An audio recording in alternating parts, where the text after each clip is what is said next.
a meeting across centuries. The room had no walls, no ceiling, no floor. It was simply there, a quiet space where time folded like soft fabric. In that strange stillness, two men faced each other.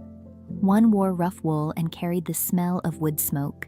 His hands were calloused, his eyes sharp with the caution of someone who lived in a world where every day demanded effort. He came from 400 BC, the golden age of Greece. The other wore a simple t-shirt and jeans. His phone glowed faintly in his pocket. He came from the 21st century. For a long moment, they simply stared. "Where am I?" the older man asked.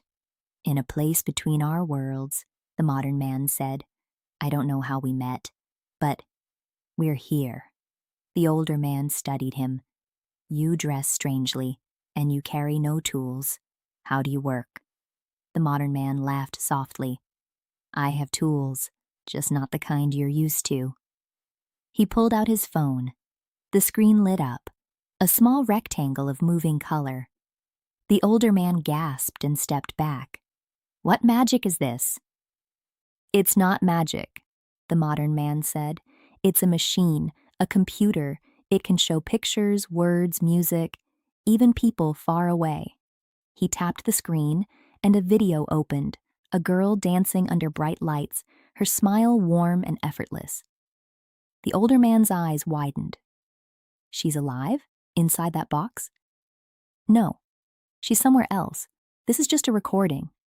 The older man shook his head in disbelief.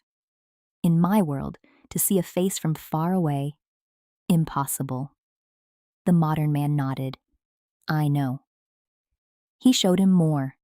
Airplanes slicing through clouds, rockets rising into space, cities glowing like constellations, cars rushing faster than any horse, libraries of knowledge stored in invisible networks. The older man watched in silence, overwhelmed. "You live among wonders," he whispered. "Your world, it is like a kingdom of giants." The modern man felt a strange warmth in his chest. He had never thought of it that way. To him, these things were ordinary, background noise of daily life. But now, seeing them through the eyes of someone from centuries ago, he felt something shift. He realized how much he had taken for granted.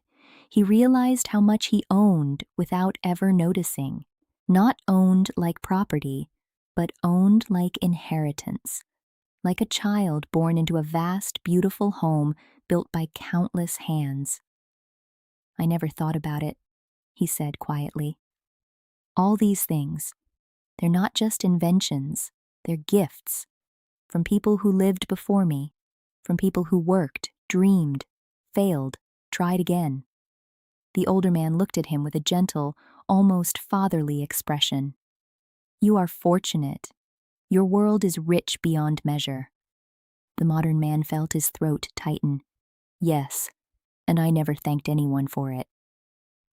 He looked around the empty room, but now it felt full of the invisible presence of millions of minds, millions of lives, all contributing to the world he lived in. "I thought I only owned my house, my car, my things," he said. "But now I see. I own the whole world I live in, and everyone else does too." The older man smiled. "Then you must care for it. A great inheritance is also a great responsibility." The modern man nodded slowly. "I will." A soft wind rose, though there was no wind.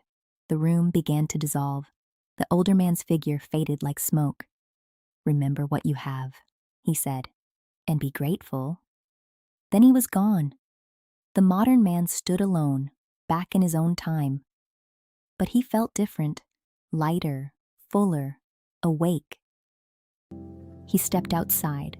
The sky was the same sky he had seen 1,000 times, but now it looked new. The world around him, the cars, the buildings, the screens, the voices, felt like a miracle. He breathed in deeply. For the first time in his life, he felt truly thankful and truly at home.